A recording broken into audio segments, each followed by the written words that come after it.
Bom dia a todos, tudo bem com vocês? Essa semana a nossa aula será gravada, né? E aí eu gostaria que vocês se atentassem ao livro de ensino religioso, certo? Na página 83. Na página 83 tem a questão número 1. Explique como o ser humano pode experimentar o transcendente por meio das manifestações artísticas. Então, nós comentamos na aula sobre isso, sobre a importância da arte, né, no meio das religiões, né? E essa questão, ela está perguntando, né, sobre como o humano experimenta o transcendente por meio das manifestações artísticas. Eu dei um exemplo para vocês, por exemplo, na catedral, né, que tem aquelas pinturas. Então, aquelas pinturas, ela tem uma representação, né?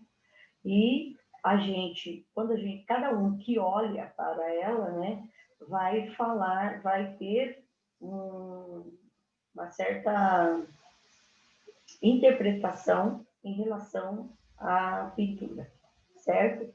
Cada lugar que nós vamos na catedral, cada altar que nós temos, né, a gente tem uma representação, ou de um santo, ou de algo que reflete em nós algo com o transcendente, ou seja, com Deus, ok? Então, a resposta está da seguinte maneira: as diversas expressões artísticas são instrumentos de experiência do transcendente. Elas envolvem o ser humano de maneira integral, ou seja, os sentidos, as emoções, as razões, e provocam nele atitudes de admiração e êxtase, né? Ou seja, toda a nossa devoção àquele local. Por exemplo, quando eu vou ao sacrário, que é o lugar que nós devemos ir, né? Primeiro a gente vai no santo, depois a gente vai no sacrário. Mas no sacrário está o quê? O corpo de Cristo.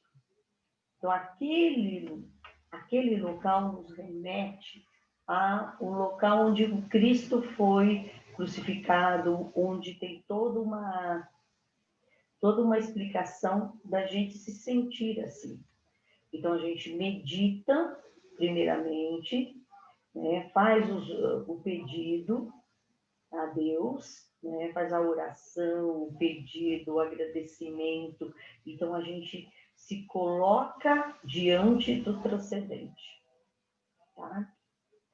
Aí, depois, na página 84, tem outra questão, que diz assim, ó: relacione a arte religiosa judaica com o islamismo, né? Eu falei para vocês que o judaísmo e o islamismo, eles não têm referências, assim, de Deus como a gente tem, nós católicos temos, né?